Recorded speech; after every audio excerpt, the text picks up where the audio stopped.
que es especialista en medicina interna y forense, al margen de otras actividades públicas,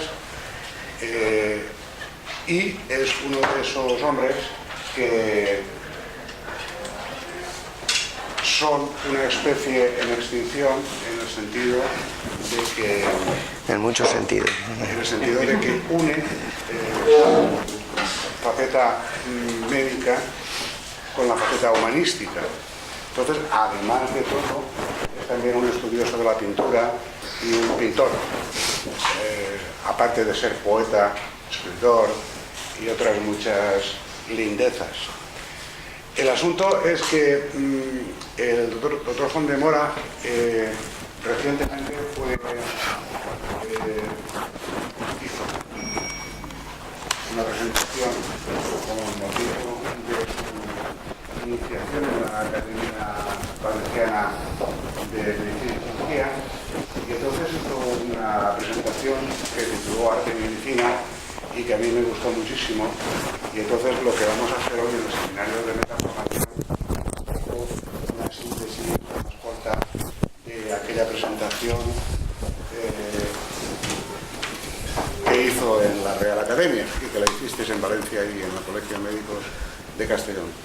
De manera que te dejo con nuestros psicólogos y con nuestros psiquiatras para que les expliques lo que tú conoces muy bien, que es el rastrear las enfermedades médicas a través del arte.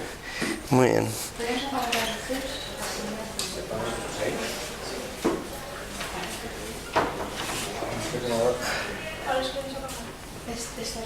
Las primeras. Vale, ya está, sí, está bien.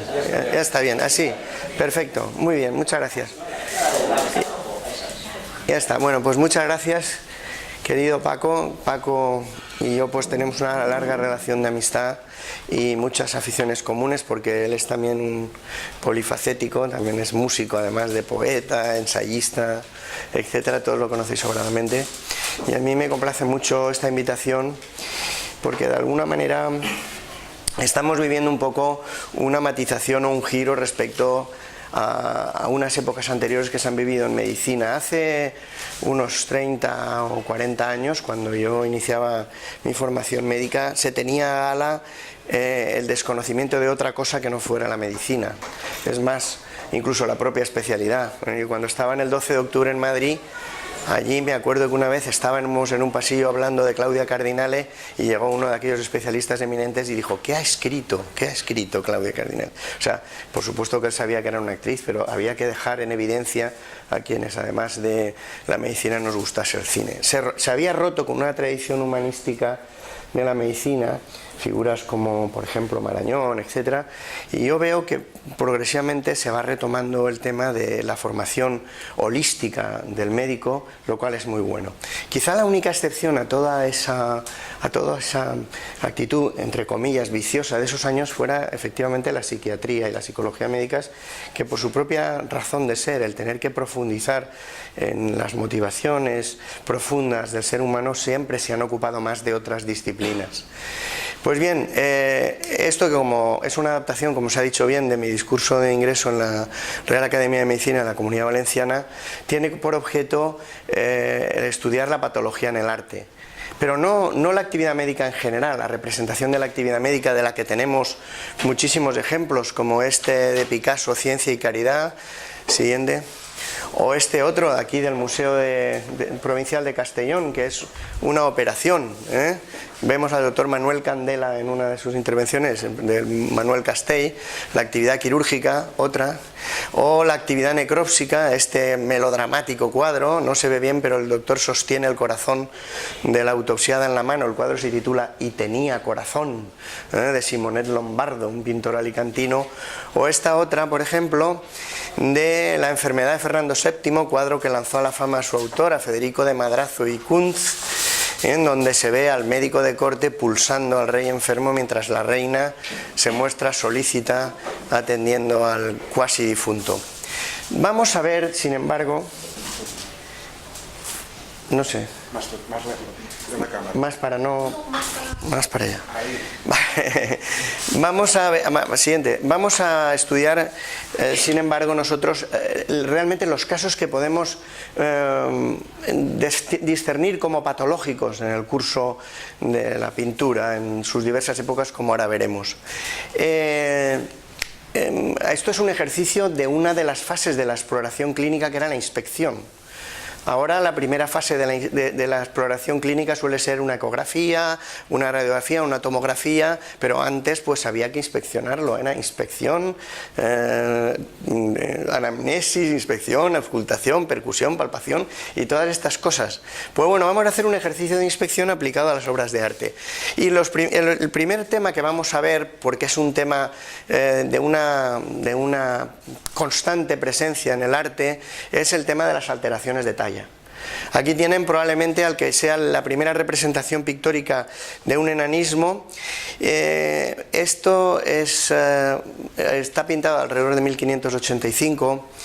Es una interesante obra de arte, porque además la representada no es una infanta, es la duquesa de Béjar, una noble, lo cual demuestra que en la corte de los nobles también se perpetuaba o se prodigaba este tipo de patologías.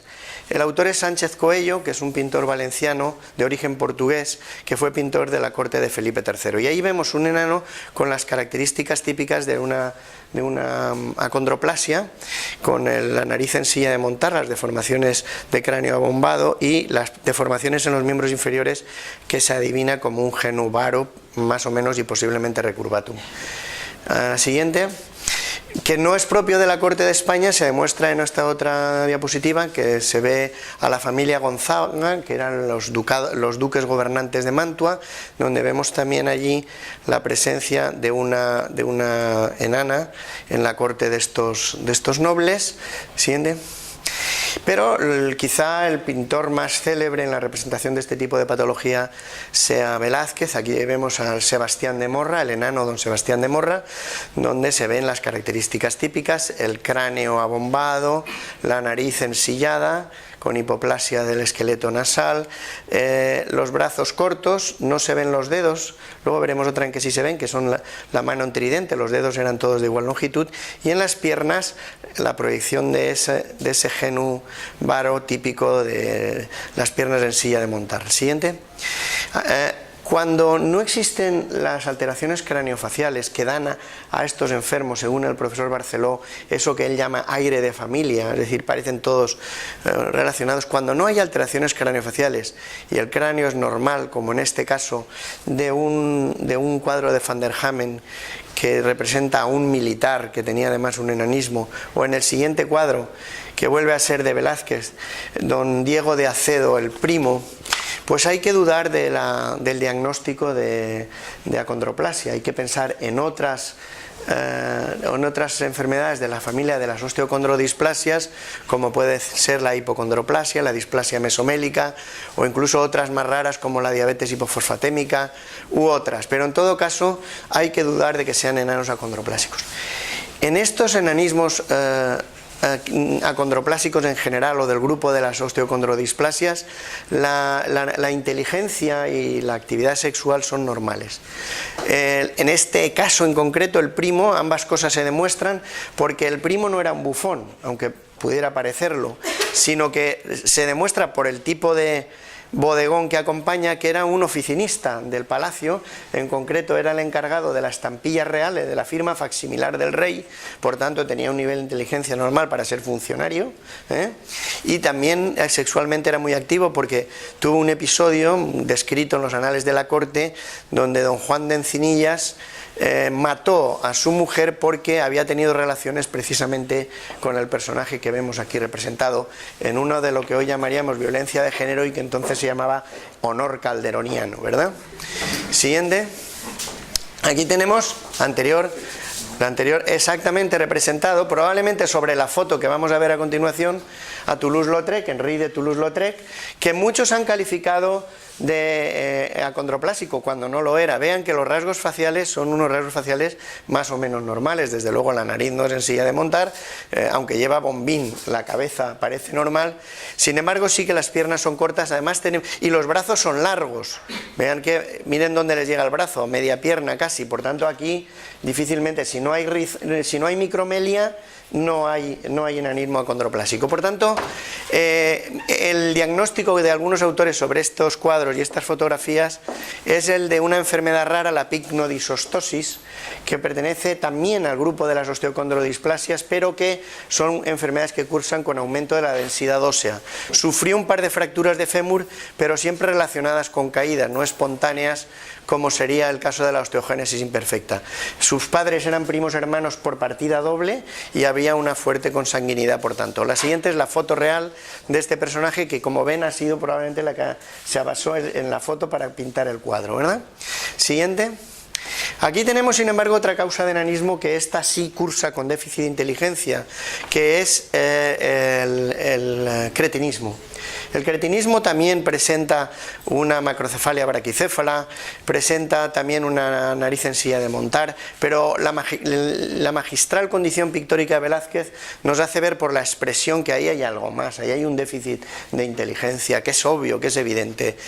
Los miembros, como ven, son largos, no hay acortamiento de miembros, sí que hay alteraciones de los miembros inferiores, porque también los hay en el déficit de hormona de tiroidea, y una característica además es el pelo, que es un pelo áspero, seco, que aquí se ve bastante bien. Hay macroglosia, que obviamente aquí no vemos, y déficit intelectual. Siguiente. La más famosa de los enanos de Velázquez es sin duda Maribárbola, que aparece aquí representada en las meninas, que si nos acercamos un poquito hacia Maribárbola y su pareja, ahí la vemos. Un poquito más, por favor. A ver si nos acercamos un poco más con ella. La aproximamos.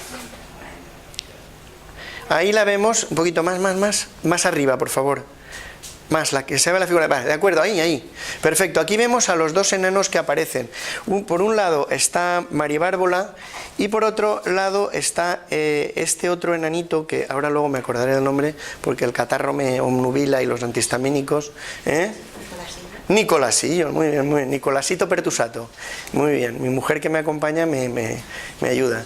Aquí vemos lo que parecería un rostro de un acondroplásico. Vemos la nariz en silla de montar, la macrocefalia. Sin embargo, si se fijan en el miembro superior, y Velázquez era un gran dibujante, llega mucho más abajo de las crestas ilíacas anterosuperiores. Los acondroplásicos normalmente con el brazo estirado como máximo llegan a la espina ilíaca anterosuperior. Por tanto, si no hay micromelia y rizomelia, no hay acondroplasia. Tenemos que pensar en otro diagnóstico y aquí se abre pues un interrogante. ¿Qué podría ser esto? Pues alguna de las otras variedades menores o diferentes de las osteocondrodisplasias. Podría ser un raquitismo renal vitamina D resistente e incluso enfermedades no pertenecientes a este grupo, como por ejemplo una enfermedad que en aquella época era frecuente, que era la sífilis congénita en su presentación tardía a partir de los 2 años de edad, que también daba alteraciones faciales, nariz en silla de montar, aspecto de vieja, del rostro de vieja, y que por supuesto como una enfermedad crónica también dificultaba el crecimiento.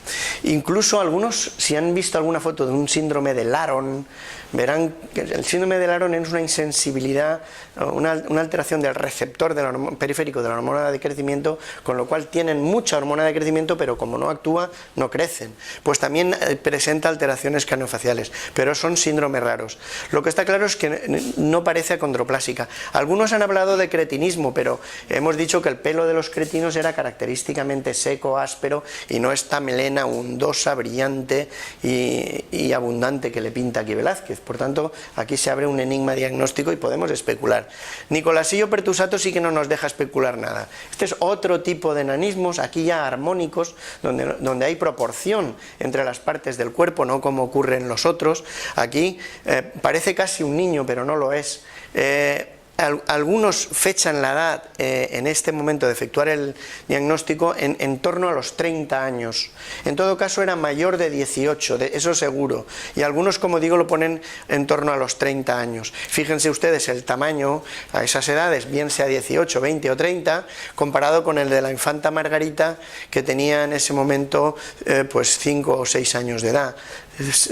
Tenía 5 años, por tanto es obvio que este es un enanismo de carácter, un enanismo hipofisario, un enanismo que son los enanismos armónicos por excelencia, por insuficiente secreción de hormona de crecimiento por la hipófisis. Siguiente, este tipo de enanos armónicos los artistas los solían representar acompañando a personas de estatura normal, y es donde se ve su enanismo. Aquí está el célebre Soplillo. Su inteligencia también es normal, de hecho Soplillo era actor, había intervenido en varias comedias representadas en la corte de Felipe IV, que era su, entre comillas, dueño, puesto que efectivamente los tenían como prácticamente objetos, le llamaban gente de placer o sabandijas de palacio a estos pobres pacientes. Bien, aquí también está el propio Felipe IV con un cuadro de Gaspar de Crayer, el anterior era de Rodrigo de Villandrando, y aquí tienen un enanismo hipofisario, un enanismo de proporciones normales, con la discreta obesidad, que además suele ser característica de este tipo de patología endocrina. Siguiente. No todos los bufones eran enanos. Aquí está un bufón del conde de Benavente, el llamado el loco del conde de Benavente. Muchos de los bufones tenían alteraciones mentales que los hacían parecer graciosos al pensar de aquella época. Y aquí como patología, aparte del trastorno mental, que evidentemente aquí no podemos discernir, sí que se ha dicho que podía tener una parálisis braquial a consecuencia de un traumatismo obstétrico, pero si se fijan en la actitud de la pierna, que es una actitud algo espástica, y una cierta desviación de la comisura bucal, podría ser una hemiplegia, con esa actitud en pronación y flexión, con la pierna un poco espástica, el hábito de Wernicke-Mann, parece que si empezara a andar Pejerón, que es un hombre, podría andar de la manera que estamos acostumbrados a ver andar a los hemipléjicos. Siguiente. Bueno, aquí más o menos en este cuadro de Agostino Carracci para la corte de Génova, vemos que este cuadro se titula Arrigo el Velloso, Pedro el Loco y Ammón el Enano. Es un acondroplásico, este sí, este nos dice el cuadro que es el loco, no podemos distinguirlo, y este nos califica la tercera condición, o sea, había enanos, bufones y monstruos. Monstruos eran rarezas de la naturaleza. Arrigo el Velloso tenía lo que se conoce como hipertricosis lanuginosa o síndrome de Ambras, síndrome del hombre lobo o dog face síndrome. Siguiente. Que es muy evidente en esta niña de la familia González, familia de origen canario que viajaba por diversas cortes europeas viviendo de su defecto.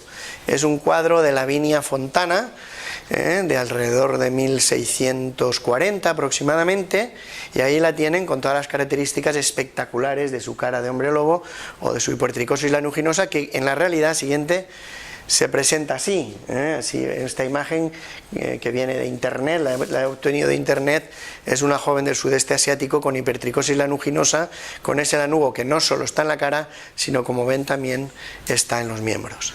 Siguiente. Este es otro tipo de hipertricosis. En realidad este es un hirsutismo, porque el hirsutismo saben ustedes que es el crecimiento del vello en aquellas partes hormonosexualmente determinadas. Esta señora barbuda, Brígida del Río, la mujer barbuda de Sánchez Cotán, que era un fraile cartujo que pintaba muy bien bodegones y menos bien figuras.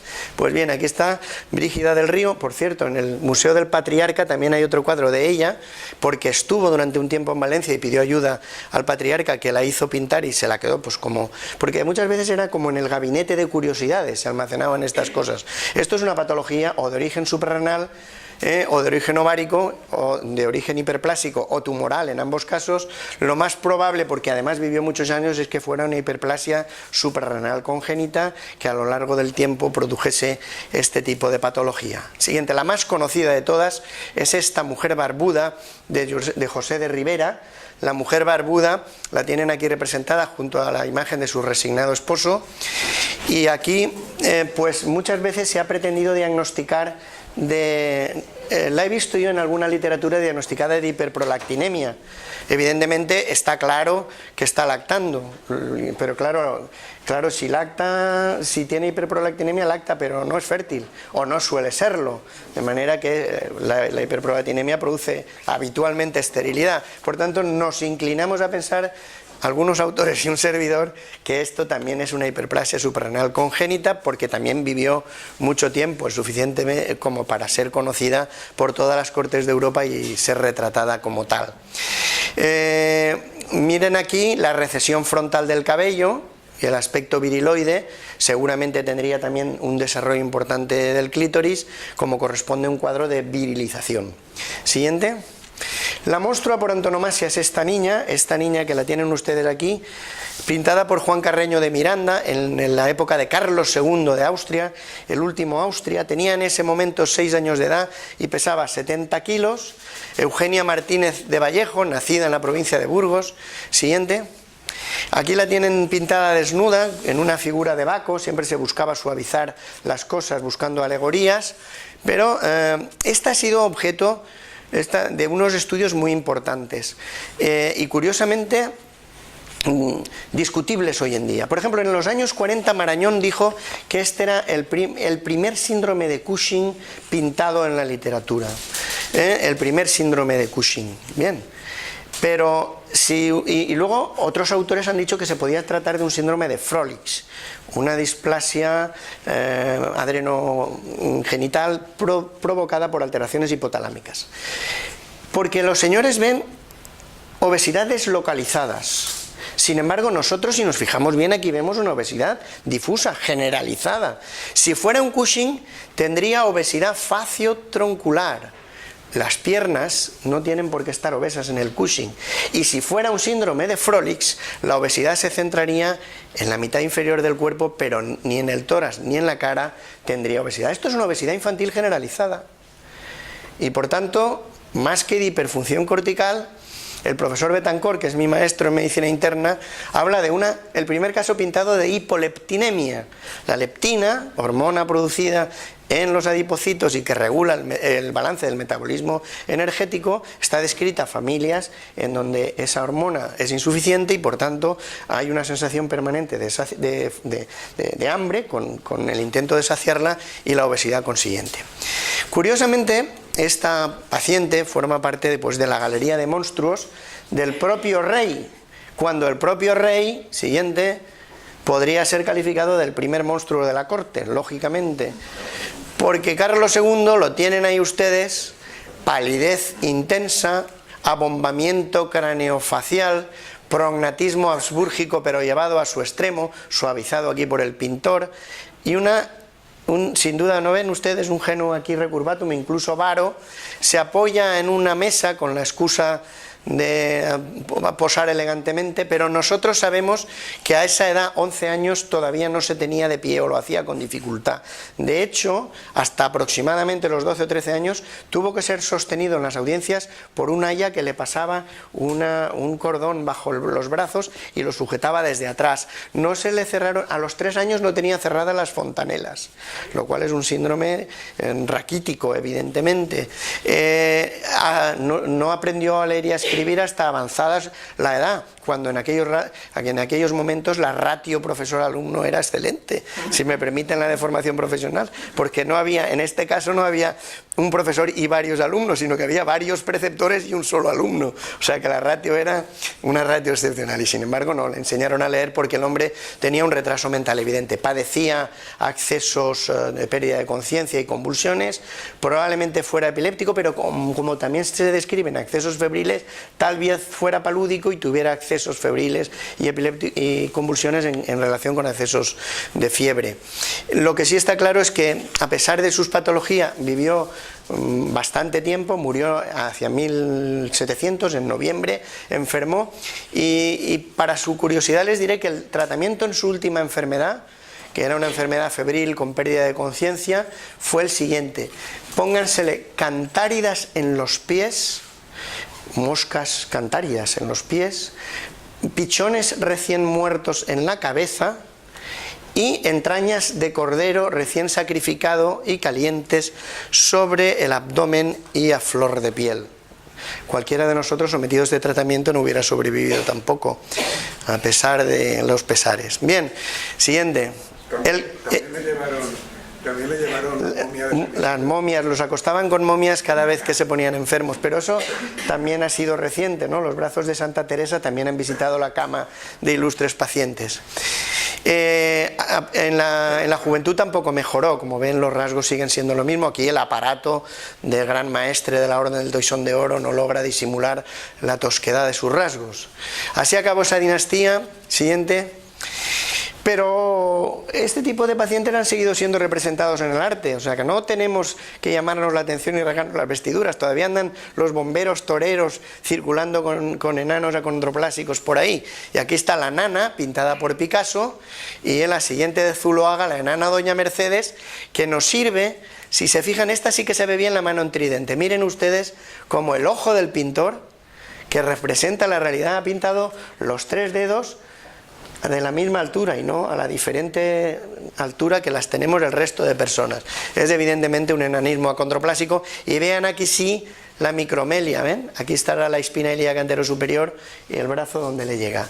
Pasamos pues a otro tipo de patología, nos vamos al otro lado. Este es Gilles el Gigante. Gilles el Gigante, pintado por Watteau ya en la época rococó. Era un gigante que era famoso en la corte. Ven los rasgos acromegaloides, aunque no en la cara, por exceso de hormona de crecimiento, sí que las manos son, lo ven, desproporcionadamente grandes, con dedos muy gruesos, y los pies también, aunque van calzados, pero también son unos pies desproporcionadamente grandes. Siguiente. Aquí tenemos otro tipo de hirsutismo más reciente. Se lo he traído porque además es de un gran pintor valenciano, Vicente López Portaña, que si no hubiera sido porque es contemporáneo de Goya, que ya es mala suerte, y valenciano, que no diré lo mismo, pero quiero decir que si fuera parisino, este señor lo conoceríamos todos, pero no. Entonces, este es un retrato espectacular. La señora Delicado de Imaz nos mira tranquila, nos mira serena, con su recesión frontal del cabello, con su sinofridia, con su bigote, incluso con su pequeña mosca, con una insinuación de patillas, ven ustedes ahí, de barba al inicio y tal, con su peinado a las 3 potencias, que se llama, que señala claramente el origen de la época, es los finales del reinado de Fernando VII, por tanto siglo XIX. Nos mira con su discreta obesidad, y si además nos contara que tiene alteraciones en la regla y le hiciéramos una ecografía, o en el tiempos de Fernando VII se la hubieran hecho y hubieran visto un ovario poliquístico, sería un síndrome de Stein-Leventhal. Así simplemente podemos decir que es un hirsutismo y una discreta obesidad. Siguiente, Frida Kahlo, aquí la ven. Aquello fue un trastorno ovárico, y esto nos inclinamos. También las razas mediterranoides pueden tener un tipo de hirsutismos de este estilo, de carácter constitucional. Aquí tienen la sinofridia, aquí tienen el bigote, miren ustedes aquí el vello, y si pudiéramos aumentar hay una insinuación de vello, y si no, da igual, hay una insinuación de vello en la región anterior del tórax, sí, arriba, hay que ver la parte de abajo, exactamente, lo ven aquí como la pintora ha procurado insinuar ahí alguna cosa parecida al vello. Bien, este podría ser de carácter racial o tener un origen ovárico también. Frida Kahlo, mujer, esto es un autorretrato, o sea que la crueldad anterior de Vicente López aquí es una autocrueldad. Ella misma se pinta como se ve, se pinta sin ningún tipo de... Era una mujer de un carácter muy fuerte, había sufrido un accidente con un tranvía que le había fracturado la columna vertebral y sufría de dolores tremendos. Y había tenido una relación tormentosa con el pintor Diego Rivera, el muralista. Había sido amante de Trotsky, entre otras cosas. O sea, era una mujer muy interesante para tenerla en cuenta si quieren ustedes explorar personajes históricos. Siguiente. Cambiamos un poco de registro y nos vamos a otra patología que existió y ya no existe, la clorosis. Aquí ven esta mujer joven, muy pálida, ojerosa, con un matiz verdoso en esa palidez verdosa. Está pintada por un discípulo de Perugino, por tanto con discípulo de Rafael. Se llamaba Bachiacca, el pintor, y la joven con jarro. Esta patología, siguiente, mujer, ven ustedes, mujeres jóvenes, adolescentes o jóvenes, con palidez de matiz verdoso. Aquí Joshua Reynolds la pinta y la entona toda de un cuadro verdoso porque le va al matiz de la piel. La clorosis es una enfermedad que ya no existe. Los últimos casos parece haberlos descrito Pedro Pons en la primera edición de su obra, de su patología clínica médica en los años 50. Dice que vio esta patología hasta mediados de los años 40 y después ha desaparecido. Esto es paleopatología. Y se producía en mujeres jóvenes, adolescentes, con hábitos irregulares alimenticios, incluso con aberraciones de carácter alimenticio, como por ejemplo consumir búcaro machacado, ahora veremos lo que es, y también con alteraciones psicológicas importantes. Hoy estaríamos en el espectro de lo que es la anorexia nerviosa. O sea, habríamos cambiado la clorosis por la anorexia nerviosa. Y se decía que estas jóvenes había sido descritas ya esta patología como febris amatoria o morbus virginicus por Hipócrates, febris amatoria por Deneke, porque además iban acompañadas de una sensación de frustración sexual, de manera que yo he leído todavía en libros de mi bisabuelo, que pretendía ser médico, he leído que el tratamiento, fíjense ustedes, de esta patología era el matrimonio, que en aquel entonces era la única forma permitida a la mujer de tener actividad sexual. Pues bien, esto ha desaparecido, como digo, y la bucarofagia, el siguiente, era comerse este tipo de material del búcaro machacado. Esto es un búcaro, un material de barro rojizo, en el cuadro de Zurbarán este tan famoso. Siguiente. Aquí tenemos un cuadro de Van der Hamen con otro búcaro. Esto lo machacaban y se lo bebían para anemizarse. Parece ser que interfería la absorción del hierro. Y el cuadro era una anemia ferropénica con la característica de una coloración verdosa de la piel. De ahí el nombre, cloros verde, clorosis la enfermedad. Siguiente. Otra anemia distinta que se ve en este magnífico Bacco, que es un autorretrato del pintor Caravaggio, el gran pintor, el iniciador del tenebrismo, el iniciador del manierismo tenebrista, que es el precursor de pintores tan importantes como nuestro Velázquez o Rivera. Aquí ven, fíjense ustedes la calidad que tiene el pintor al hacerse su propio autorretrato. Tenemos palidez de piel, obviamente, una palidez además amarillenta. Tenemos palidez de mucosas, no pintado rosa, pintado blanco ahí. Miren los labios y miren las uñas. O sea, hay una palidez generalizada. Por una biografía reciente del pintor de Andrew Graham Dixon sabemos que este cuadro fue pintado después de un ingreso hospitalario y se le atribuye un origen al ingreso de un posible paludismo. Este pintor vivía en Roma, alrededor de Roma estaban las paludes pontinas, las lagunas pontinas, que fueron desecadas en los años 20 por Benito Mussolini, y entonces esto era muy frecuente, el paludismo. De ahí el matiz flavínico, amarillento, que tiene esta ictericia. Saben ustedes, recuerdan, si no, no lo sé, de sus clases de patología, aquello de la ictericia flavínica, rubínica y verdínica. Pues esta sería la de las anemias hemolíticas, flavínica. Luego veremos una rubínica. Siguiente. Otra palidez también, pero de distinto origen, presenta este cuadro de Van Reimerswelle en el Prado, El cambista y su mujer, que fue el primer cuadro que me indujo a mí a todo este asunto que me tiene hace ya muchísimos años. Fue el primero que yo diagnostiqué, entre comillas, porque acababa yo de diagnosticarle a un señor un linfoma no hodgkiniano, y me encontré con esta señora y su cadena adenopática, que la tienen ustedes ahí perfectamente, que casi se le puede palpar. Casi que se ve que son duros, son ganglios duros ahí, y eso pues puede ser un linfoma no hodgkiniano, o alternativamente el diagnóstico diferencial teníamos que hacerlo con una escrofulosis, una tuberculosis ganglionar. Siguiente. Este es un cuadro espectacular, también de Caravaggio, porque lo pintó quizá por la enfermedad que tenía. Caravaggio pintaba siempre del natural, y pintar niños del natural es muy complicado. Hay que pintarlos durmiendo o que no se muevan, porque si no, no hay manera. Este niño, vean ustedes, tiene una sinovitis de muñeca, tiene unas rodillas globulosas, tiene un abdomen distendido, una posible hepatosplenomegalia, tiene una recesión mandibular,